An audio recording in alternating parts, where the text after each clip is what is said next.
Comment tu veux me ça qu'on a des Mushinga, na zena commune Njili na Saint-Thérèse et si que bengami immeuble sirop wape pai bazali ko commémorer liwa ya kondo tata wenda wazaki chef spirituel ya lingoma ya ye pe mokolo moye ntoma mangele sur basa zali porte parole bangunza pe représentant légal oyo azwaki esika mokolo tata mokonzi ekola lapaki ndela to pe investiture mpona kobondela na kombo ya bangunza nyonso bozoka na nsima na ngai fanfare ezobeta bato bakouta epai na epai bambuza basangani babi bapesi matondo na chef de l'état lolenge a reconnaître bango lolenge papa mokonzi wa ekolo Félix Antoine Tshisekedi Tshilombo a reconnaître bango lokola lingomba ya bayindo na kati ekolo Congo démocratique ezali mokolo monene mpona bango bolanda spectacle nyonso ndeleka na cérémonie nyonso fanfare wapi défilé wapi bato ndenge na ndenge bakoyaka la mingi te à suivre. Yes, ok. Ok, c'est bon, ok. Ah. Mbote maman. Comme on a eu Clément Bafiba Zomba.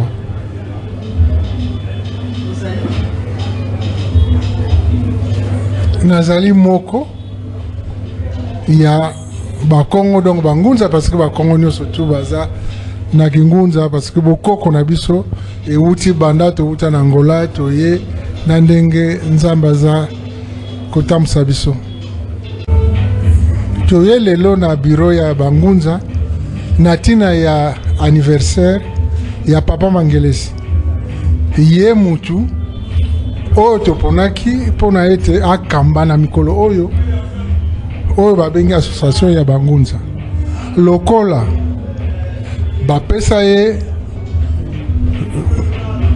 charge wana ya kokamba lingoma Bangunza biso Bangunza il faut to soutenir biso batu nyonso tu ya mpeve parce que pona atwa makasi il faudra que basimba ye na milimo nyonso tu oya bakoko na biso oya mpeve ya longo po ete akende liboso itozana ilikia que baza kosunga ye po ete banda bandi musala baza kozalaka na ye et puis toza komona eloko mwa mabete. Bon soki na ndenge ya poste nazalaki vice gouverneur ya ville ya Kinshasa nasali na gouverneur Kimbuta pe na ekosala intérim na ville ya Kinshasa avant nazwa repo siko tozonzela mabongisi ya Nzambe po toyeba ndenge nini tokotambolela. Merci beaucoup maman, ngai komona ngai papa Kaya Kindon Samuel. Nazali mokupe na lingomba ya Bangunza, to na famille ya Bangunza. Nazali moko na lingomba ya Molimo. Na libota ya Molimo. Voilà. Merci beaucoup maman, lelo eza mokolo monene. D'abord, eza mokolo oyo papa Onda atikaki biso na bonzoto. Eza mokolo oyo papa Mangelesi Lubasa abotama. Et donc ezali mokolo monene. Mokolo monene na tinete toye epo tokabola esengo wana. Esengo c'est normal parce que koto papa Onda tika biso koto pendeko papa Mangelesi abotamaki et donc ezakaka esengo nkembo wana nde toye potoza na elongo na kamwa tango moke oyo kona biso bamfuluzi kimbangu bantre masuwa bafilomuni mbumba bayaya nzinga basala elongo na biso na mududu oyo parce que ezali kotombola bongunza na biso awa na kati na Afrique.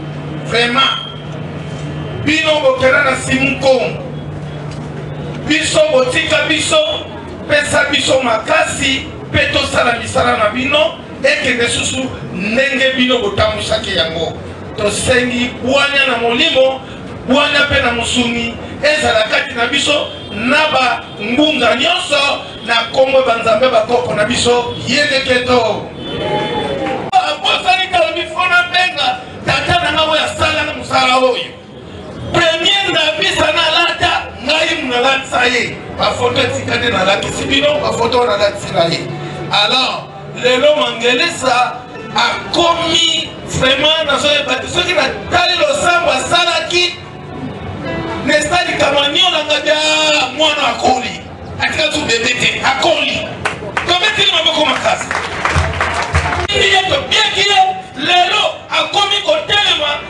devant mon kilimobi mon bimba on a mouillé les outils par la peine de nous bangouza peine de beaucoup de nous bangouza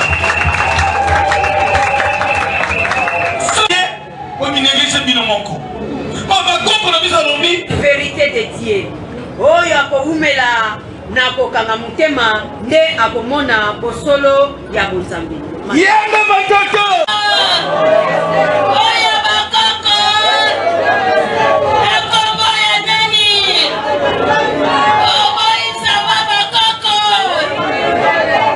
bokolo miso nani amoni te nani ayokaki te lelo likambo ekokisami nakoyeba nzambo boke bongo nakolekana losambo fumuki mbangu tangu naye kokende tango ekokisami atali libundu oyo atuwadisaki epesaki ye mawa na motema alobi nga soki nakei banani bakotelemisaki ngunza fumuki mbangu alelaki kolela na ye vraiment ezalaki pasi mpe mawa kasi adukaki nani oyo akoki kotelemisa mpo tatikilaki ngunza akende paya oyo binani misala bakangelaka batungana kende na misala akende paya bamama balobi nani misala baokangela batungana tika libota na ngana ke nakokende te fumuki mbangu tango atali alobi boyeba ete na 4e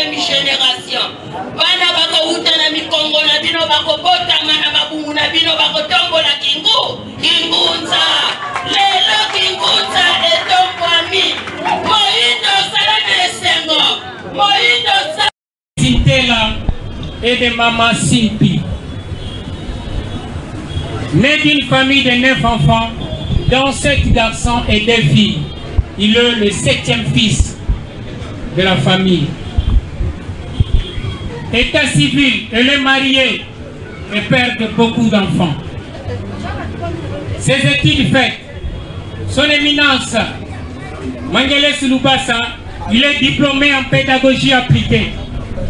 Il est gradué en informatique de gestion et il a un diplôme de licence en théologie de Bangunza. Langue parlée, son éminence parle la langue française, Kikongo, Lingala, Chiluba et Swahili, les 4 langues nationales de notre pays. Son expérience professionnelle, nous savons très bien que son éminence, il a beaucoup travaillé dans la société. Il était directeur financier,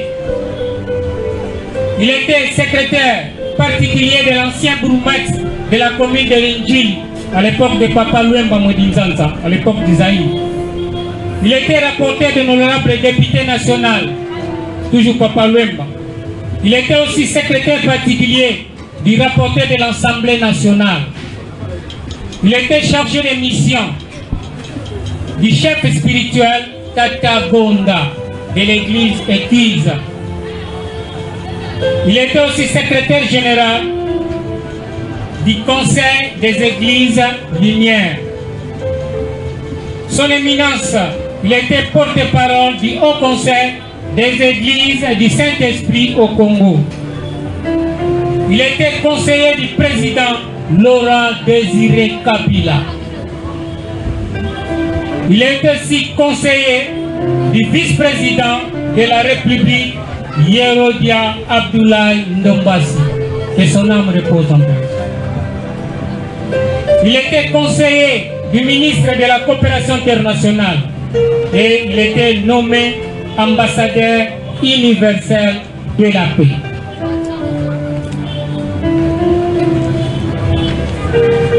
Mangelesa Lubasa était aussi président général et représentant légal de la Great Band, qui est aujourd'hui le chef suprême de Bangunza, initiateur de la fondation Mangelesa Lubasa, Famel en sigle. Il est conseiller de plusieurs représentants légaux et chefs spirituels. Il est aussi chargé de mission des chefs coutumiers du Congo, en Atelza en sigle.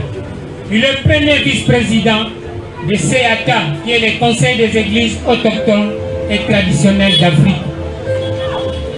Il est aujourd'hui le chef suprême de Bangunza et président général de la confession religieuse des églises autochtones et traditionnelles Bangunza, Brekbem ainsi. Personnalité rencontrée. Son éminence a rencontré beaucoup de personnes de haut niveau. Premièrement, il a rencontré le président Mobutu. Il a rencontré aussi le président Laurent Désiré Kabila. Il a rencontré le président Joseph Kabila. Il a rencontré le président Denis Sassou Nguesso de Congo-Brazzaville. Il a rencontré aussi le président Zé Eduardo dos Santos de l'Angola. Il a aussi rencontré le président Jacob Zuma de l'Afrique du Sud. Et sans compter le président Nelson Mandela. Il a aussi rencontré le président Hissène Habré. Et aussi, il a rencontré en présence de notre président Félix Antoine Tshisekedi Tshilombo. Le président, son excellence Mangele Sulubasa, a rencontré aussi le président de Burundi. Il a rencontré le président de Mozambique, le président de Malawi, le président Joël Lorenzo de l'Angola et enfin le président des Comores. Ils sont nombreux et je ne peux pas citer la liste. Voici la biographie de la hôte de ce jour, qui est le chef suprême de Bangunza, son éminence Mangele Sulubasa. Je vous remercie. Madame la représentante du président de l'Assemblée nationale, honorable député national nouvellement élu, messieurs les directeurs généraux et mandataires publics, messieurs les bourgmestres de la commune de Ndjili, messieurs les commandants de la police commune de Ndjili, messieurs les chefs d'antenne ANER commune de Ndjili, messieurs les chefs du quartier 7, messieurs les secrétaires généraux, chefs spirituels et représentants légaux de la CREATBEM, distingués invités à vos titres et qualités respectifs, tout protocole respecté. Yenge Kuzulu, Yenge Vantoto, nous vous souhaitons la bienvenue à cette grande célébration d'anniversaire de son éminence ambassadeur Mangele Sulubasa, président général et représentant légal de la confession religieuse des églises autochtones traditionnelles de Bangunza Péviano, chef de Bangunza. Joyeux anniversaire.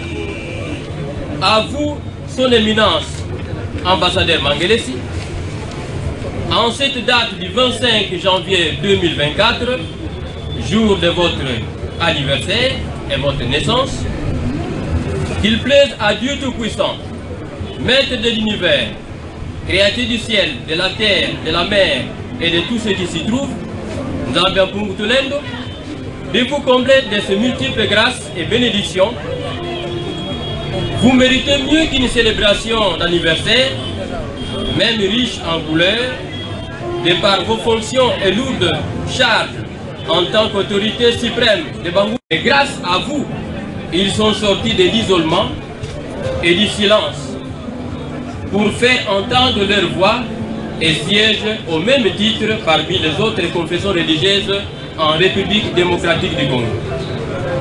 Sincèrement, vous méritez mieux qu'une célébration, que par vous et grâce à votre courage et détermination Fumu Kimbangu en 1921.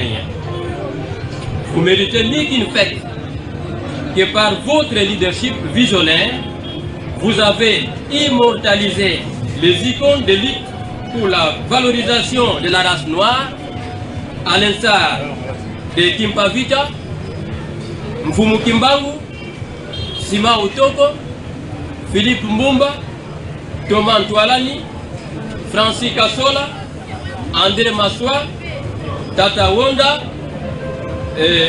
Ntao Mikanda, patriarche Yamba Mayalu, patriarche Samuel Mvula, patriarche Masamuna Omega, et que sais-je encore.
lelo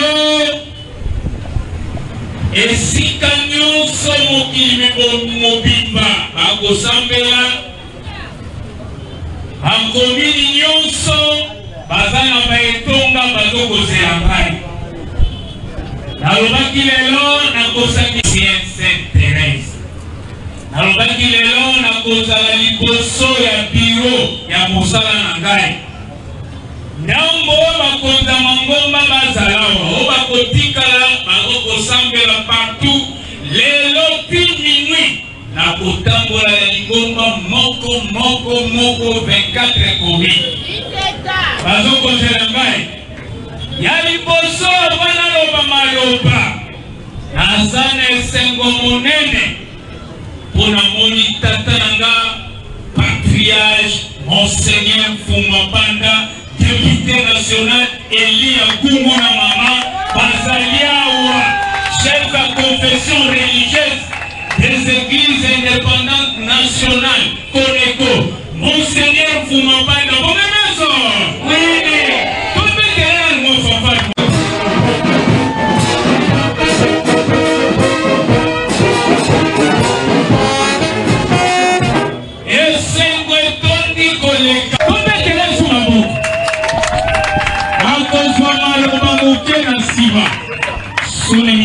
patriarche Bakana.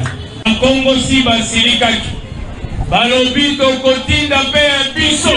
Maman vice-gouverneur, président assemblée provinciale, ya Congo prophète Konde, atininga 4x4. Jimmy Prado, topesa yembote moko. Bon anniversaire à moi, prophète Konde Liloba. Atini isusu moto. Bailinga isusu mutuka. Likola mutuka ba congélateur biloko ebele. Nalobi aboko kitise yango ndekeni. Bombe mango kaka kuna na nselu mpwanga. Délégation nyonso poto mama matondo mingi na mayobo salinga diaspora. Tata Nzambe bakisela bino mama honorable toyamba bango fago pesa bango mbote. Mutuka mususu voila ya lulendo. Wezali na valeur ya 18 000 euros. Balobi okolata lisusu bateni ya pamba te. Oya ba prince aux États-Unis. Paya président États-Unis d'Amérique. Délégation États-Unis au Téléma. Na réunion sur le Salinga diaspora magoko lubangai. On fait ça bango moto.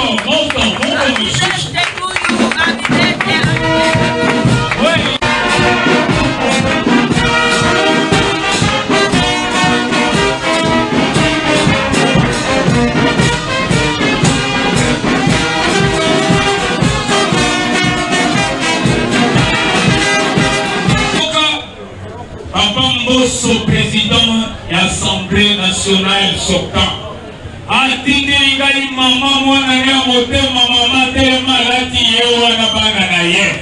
Wana na koloba ke soki na lobi ba misuba ko kalika na balobi ko zwalelo. Ya bino te ba na ndako na ngai ya tata na biso motolo na ngai na bota makawana na tikaka kokende te.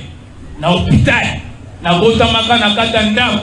Ne mokolo ngo ezalaki mokolo moko likolo epesaki arc-en-ciel ekangamaki oyo babengi lokongolo ezalaki lokola kaka boyi tala moi alobaki o moi lelo kozanga bio na mokonzi milimo na telemi moya soki nalobi ebimi soki nalobi kangama na nini nalobi ezala mokonzi kisimbe atelemi Afrika ye wana Mangeleso azalaki lobi te oloki otozulaka na bafami to ndoko lingane basi na simasiro yete Mangeleso atelemaki banda le 20 azali Mangelesi ya si ya nguya pe ya lulendo soko ndimi tia mututo tala yango wana na lobi pongi ya mikolo misato ezali koya oyo bakota ba chance okili babimaka soki babimite bokoleka na pongi na mikoleko ya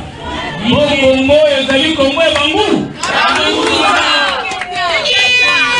ngai mutu na lobi yango likolo ezokoyoka ngai en tant que gardien spirituel ya Afrique ya Congo oyo akotikana na basianse okili na mbotama ya tata Mangelesi lelo le 25 na kufa ya mpungutulendo tata onda lelo pe tozoko célébrer kufa ya tata onda pe mbotama ya tata Mangelesi botala likambo nini ezali lelo pe naza na bandona mibale bamankala kinzembo yo poponaki kaka nga na botama lelo ye pa botama lelo telema na bona anniversaire moko akoni nanu te aza na bumbu na terese yindaki Isa César koningana lelo bazozelaka.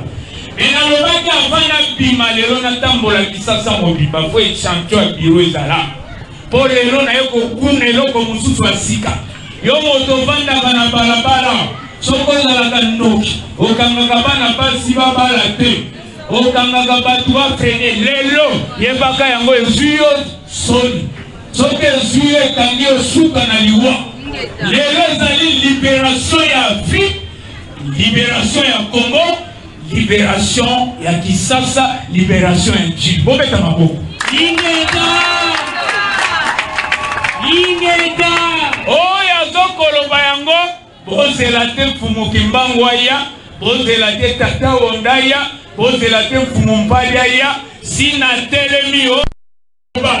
Bakoko na ngai batata na nga likolo bakoyoka bakokokisa yango nalobaki mboka oyo ezali mpona oyo akosimba mokonzi ekole Félix Tshisekedi akokutana na batato na bamango inenda osi totelemisi ye Félix oyo azalaki lobi oyo alelo te bana Congo gouvernement oyo bato bakosala baministre ngai nakokontrole bakokota pamba te kabine mokonzi ya mboka ekozala kontrole na spiritualité biso tokoloba na ye oyo te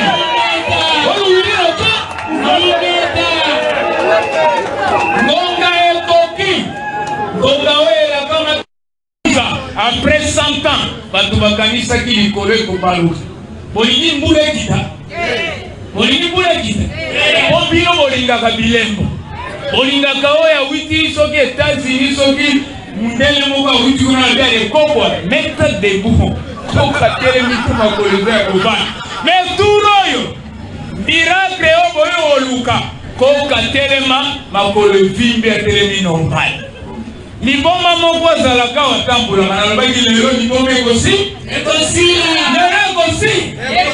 akokoma normal kunza maye oyo alobaka ekokisama soki kunza bamekaka ete soki omeki yo kokutana na oyo baleki yo yango lelo ezali mbotama ya tata Mangelesi Lubasa ezali mbotama ya Mangelesi Lubasa ndona moko lisusu akomi te itelaki pavite baza basilinga te baza bandona oyebi soki mokonzi atelemi baconseillere oyo batiaka priere bazokotindika po bazotuna mama azawa te mama aza deja kuna eza ya koyinda toza ya kokabwana na bana lelo kaka lelo nga nalobaki lelo tokotelema po topesa moto yango wana botelema nano bino nyonso ina kongola bino oyo koyoka yo Zambe le 25 janvier de Kobota Marabiso Toye matondo mingi tozongisi mokolo lelo na tata mokonzi ekolo Félix Antoine Tshisekedi na mayo ya pesi ngai kado mokolo lelo na gouvernement congolais na baétat africain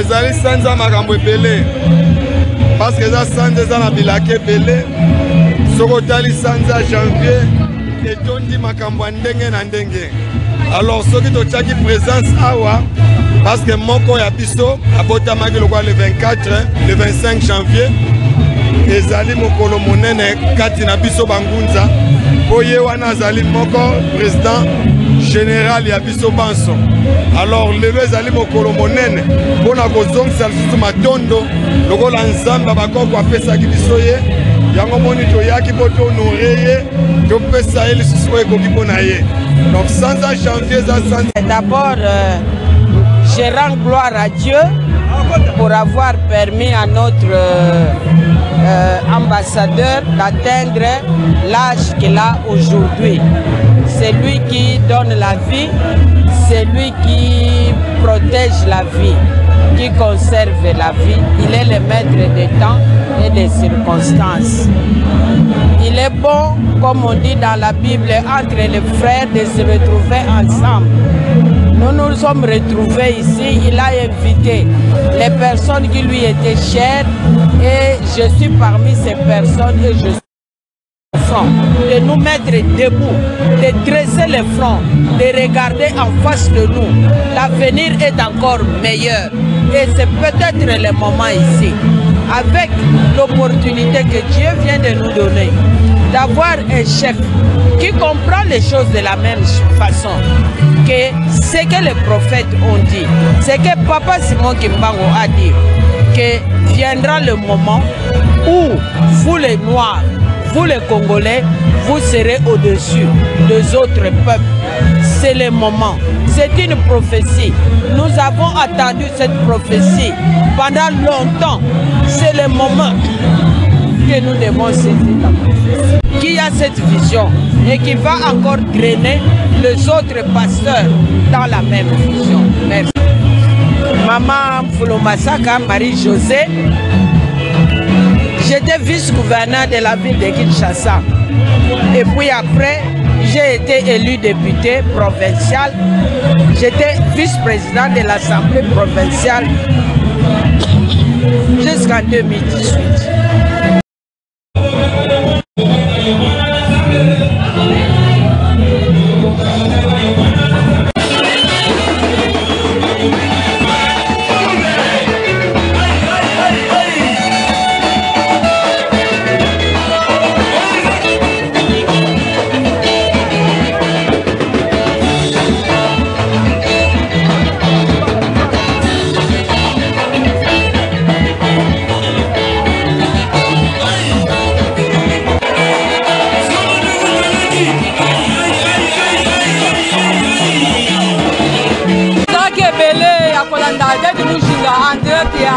commune ya Ndili wapepa idadi mujinga yako sala activité ya anniversaire ya Ntoma Mangele Subasa iyo bozaki ebele ya kolanda en direct commune ya Ndili chef cérémonie ya anniversaire ya Mangele Subasa pe commémoration liwa ya tata mwana très jeune journaliste bozaki ebele ya kolanda commémoration ya liwa ya tata Onda pe kobotama ya Ntoma Mangele osika malamu musique bolanda ezaki ambiance ozolaki nango ensuite topemba nsima chao.